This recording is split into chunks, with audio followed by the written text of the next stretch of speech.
Selamat pagi dan salam sejahtera untuk kita semua. Saya Yulia Susanti, mengajar pendidikan Pancasila dan kewarganegaraan. Saya harap kalian tetap semangat untuk belajar dan jangan lupa tetap menjaga kesehatan. Pada hari ini saya akan memberikan materi tentang peran Indonesia dalam mewujudkan perdamaian dunia melalui organisasi internasional.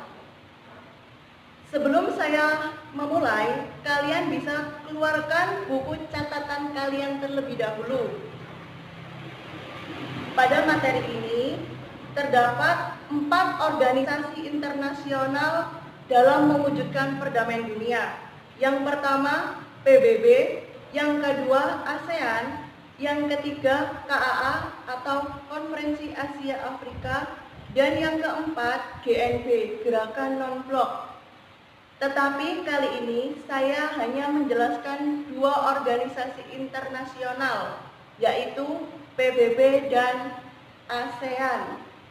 Untuk lebih lanjut, simak video berikut ini. Mari kita simak dengan seksama. Sebelum adanya organisasi internasional PBB, telah terbentuk organisasi LBB yang sering disebut Liga Bangsa-Bangsa. Namun, LBB tersebut tidak berjalan lama karena terjadinya Perang Dunia II. Saat Perang Dunia II berakhir, beberapa negara besar melakukan pertemuan seperti Amerika Serikat, Uni Soviet, Inggris, dan Tiongkok. Tujuan pertemuan itu adalah untuk mendirikan organisasi pengganti LBB. PBB resmi berdiri pada tanggal 24 Oktober 1945 di New York, Amerika Serikat, yang beranggotakan 60 negara termasuk Indonesia. Dengan diterimanya Indonesia menjadi anggota PBB, berarti bangsa Indonesia sudah duduk sama rendah dan berdiri sama tinggi seperti negara lain.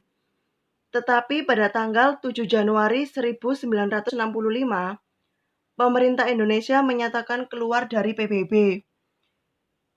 Disebabkan PBB dirasa sudah tidak adil lagi, karena keputusan yang diambil kebanyakan sangat didominasi atau menguntungkan Amerika Serikat. Setelah memasuki Orde Baru, pemerintah Indonesia kembali menjadi anggota PBB pada tanggal 28 September 1966. Tindakan Indonesia ini didukung oleh Aljazair, Filipina, Jepang, dan Pakistan.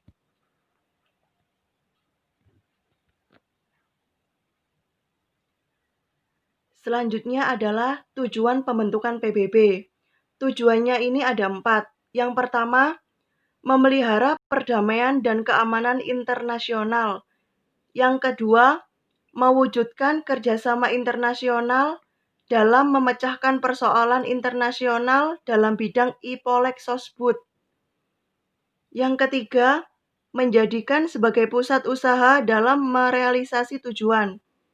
Dan yang keempat, menjadi pusat penyesuaian dalam melakukan tindakan bangsa-bangsa untuk memelihara keamanan dan perdamaian dunia.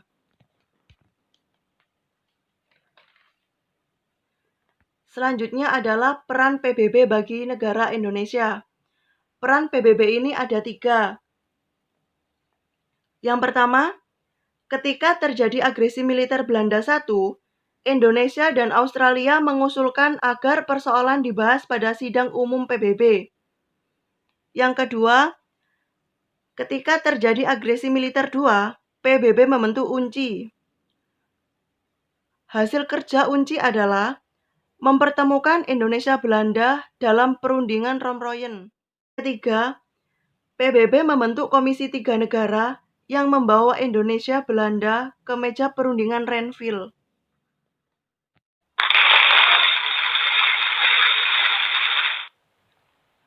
Setelah ini saya akan lanjut ke organisasi internasional ASEAN.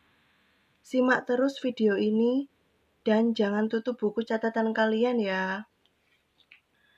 Sejarah berdirinya ASEAN. ASEAN didirikan pada tanggal 8 Agustus 1967 di Bangkok, yang diprakarsai oleh 5 menteri luar negeri.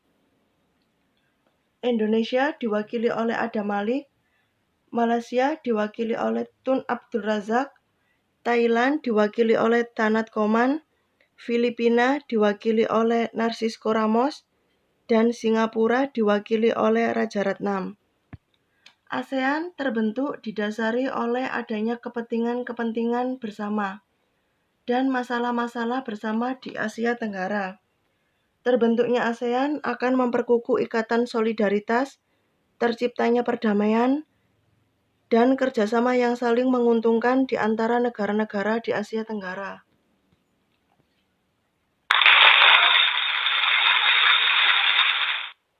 Berikut adalah negara-negara yang bergabung dalam ASEAN.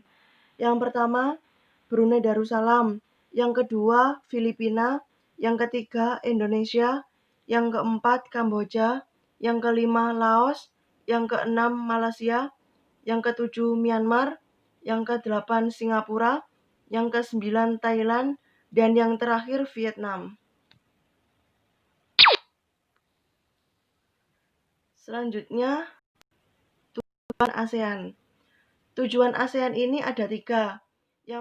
Yang pertama, mempercepat pertumbuhan ekonomi, kemajuan sosial, serta pengembangan kebudayaan di kawasan ASEAN. Yang kedua, meningkatkan kerjasama yang efektif dalam penggunaan pertanian dan industri. Yang ketiga, memelihara kerjasama yang lebih erat dan bergabung dengan organisasi internasional dan regional. Semoga materi yang saya berikan dapat bermanfaat bagi kita semua. Bila ada salah kata, saya mohon maaf. Saya akhiri. Wassalamualaikum warahmatullahi wabarakatuh.